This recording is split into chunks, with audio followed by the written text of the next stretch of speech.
नमस्कार, मैं एल के गौतम एडवोकेट आपके साथ। आज की चर्चा 498A के संबंध में है। आइए 498A को पहले समझते हैं। किसी स्त्री का पति या पति का नातेदार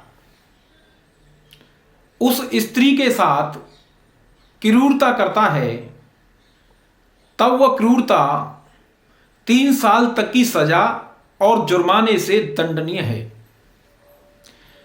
यहां पति या पति का रिश्तेदार, पति के रिश्तेदारों में खून का संबंध, शादी का संबंध या दत्तक संबंध होना चाहिए।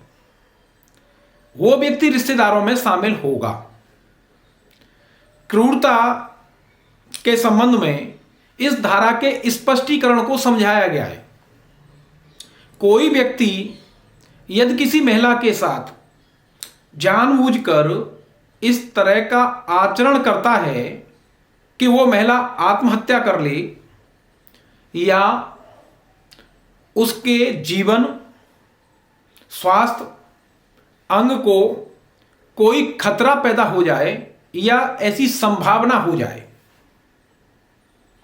दूसरा स्पष्टीकरण यह कहता है कि पति या पति का नातेदार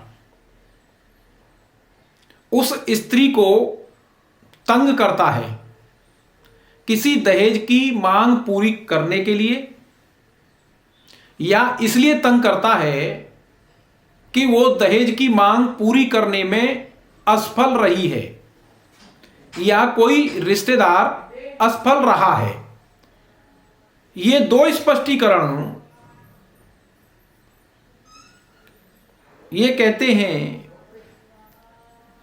कि पति या पति के नातेदार द्वारा क्रूरता हो, और क्रूरता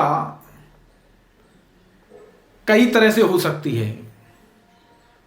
शारीरिक हो सकती है, मानसिक हो सकती है।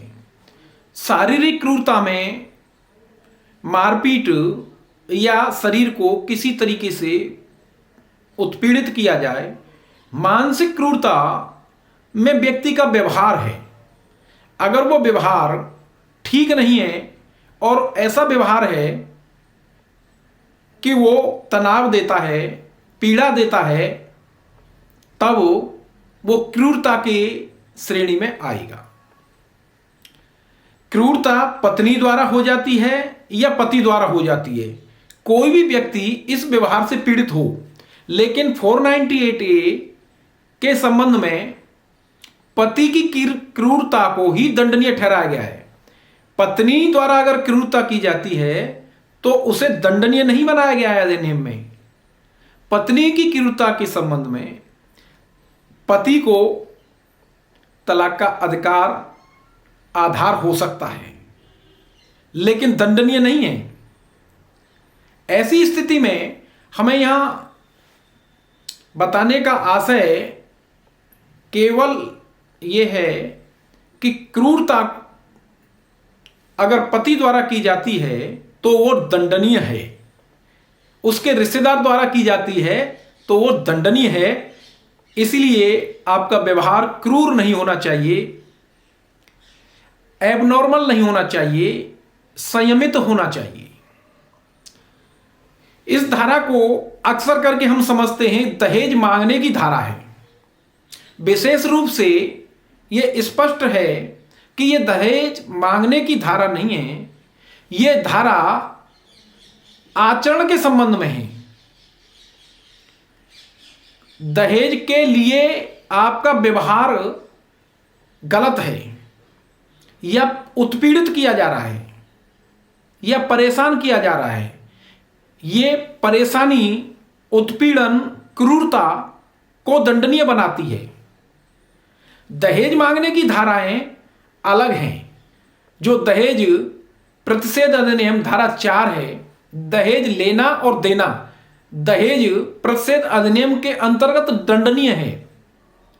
यहां पर दहेज के लिए परेशान किया जाता है या अन्य ऐसा व्यवहार जानबूझकर किया जा रहा है जिससे मानसिक तनाव पैदा होता है, जिसे कोई महिला